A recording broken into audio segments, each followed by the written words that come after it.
আজকে একটা মোচা নিয়ে চলে এসছে। মোচা খাওয়া খুব ভালো জানি, কিন্তু মোচা আমি রান্না দেখবে কম করি। তোমরা তোমার রান্না দেখো, কারণটা কি বলো তো? এই শুধুমাত্র ছাড়ানোর ভয়ে।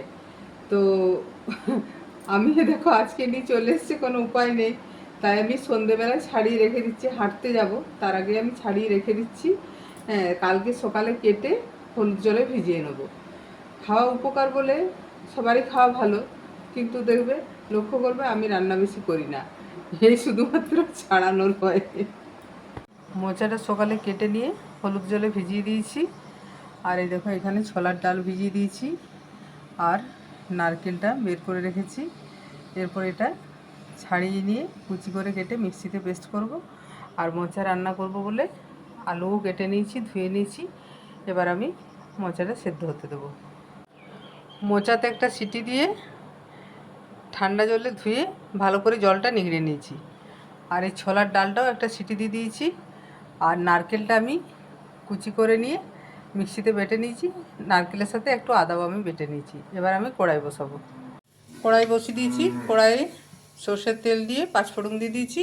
আর দিচ্ছি 2 টুকরো দারচিনি, আর 2টো এলাচ ফাটিয়ে দিয়েছি। আর দিচ্ছি 2টো তেজপাতা। ফোড়নটা একটু এলেই দেবো আলুগুলো। তেজপাতা লাল হয়ে গেছে, এখন আমি দিয়ে দিচ্ছি এর মধ্যে আলুগুলো। এরপর আলুগুলো বেশ কিছুক্ষণ ভাজবো একটু লাল লাল করে। আলুটা লাল লাল করে ভাজা হয়ে গেছে, এখন আমি দিয়ে দেবো এর মধ্যে নারকেল বাটাটা। নারকেলটা যদি একটু আলুর সাথে ভাজা হয় তাহলে গন্ধটা বেশি সুন্দর লাগে। আমি গ্যাসটা বাড়িয়ে একটু নারকেলটা আলুর সাথে ভেজে নেবো ভালো করে। নারকেলটা দেখো ভাজা ভাজা হয়ে গেছে, নারকেলের থেকে খুব সুন্দর একটা সেন্ট বেরোচ্ছে।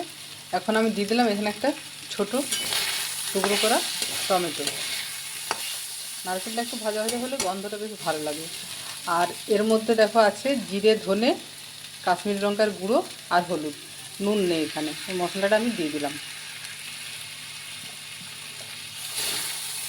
এবার মশলাটা একটু কষবো। মশলাটা কষতে কষতেই আমি দিয়ে দিচ্ছি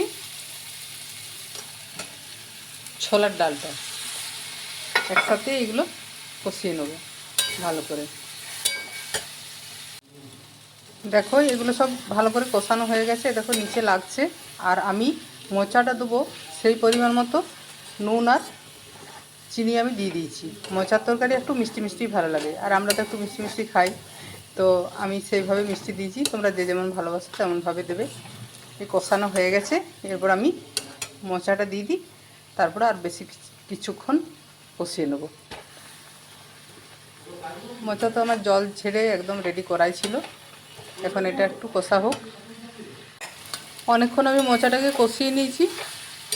এবার আমি এটাতে জল দিয়ে দেবো। অল্প একটু জল দিলেই হবে, কারণ কষার সময়তেই যেন একটু জল জল লাগছিল, তো তাই। সেদ্ধ তো করাই আছে, আর আলু আশা করছি সেদ্ধ হয়ে গেছে। তো আমি এই নারকেল বেটেছিলাম সেই মিক্সি হওয়া জলটা একটু দিয়ে দিলাম। এবার এটা একটু ফুটে জলটা শুকিয়ে যাক, তারপর অফ করব। ওইদিকে মোচাটা হোক, আর এদিকে দেখে নিই আর কি করেছি। সালাড এখনও কাটিনি, খোসা ছাড়িয়ে ধুয়ে রেডি করে রেখে দিয়েছি। মোচাটা হলে পর কাটবো। আর এ দেখো ভাত নামিয়ে নিয়েছি, ভাত হয়ে গেছে। আর করেছি এটা ফুলকপির ঝোল। আমার বর ফুলকপির ঝোল খেতে খুব ভালোবাসে, কিন্তু এবছর শীতে একদিনও করা হয়নি। ও তাই আজকে আমাকে বলছে যে আজ কিন্তু কষা করবে না, ফুলকপির ধনেপাতা দিয়ে ঝোল করবে। তাই ঝোলঝোলি করে দিয়েছি ওর মতো। আর করেছি এখানে গোটা পোস্ত দিয়ে পেঁপে ভাজা। তো চলো দেখি মোচাটা হলো কি না। দেখো মোচা রান্না আমার একদম রেডি। জল পুরো শুকিয়ে গেছে। মোচাতে কি বলো তো, একটু ঘি গরম মশলা দিলে বেশ ভালো লাগে। তো আমরা ঘি আর গরম মশলা দুটোই আমরা দুজনে পছন্দ করি না। আর ঘি খাওয়া চলে না বিশেষ করে, আর গরম মশলার গন্ধটা খুব একটা ভালো লাগে না। তো কিন্তু মোচা রান্নাতে একটু ঘি না দিলেও ভালো লাগে না। আর গরম মশলা আমি ফোড়নে দিয়ে দিয়েছিলাম, তো তাই আমি ঘি একটু দিচ্ছি। ঘি দিলে বেশ মোচাটা জমে ওঠে আরও ভালো করে নারকেলের সাথে। তো ঠিক আছে বন্ধুরা, কেমন হয়েছে বলবে আমার রান্নাটা। আর এটা চিংড়ি মাছ দিয়েও হয়, চিংড়ি মাছ দিয়ে আমার খুব ভালো লাগে। তো আজকে তো বৃহস্পতিবার, আমি ওই জন্য নারকেল দিয়ে করলাম। তো এখানেই রাখছি, টাটা।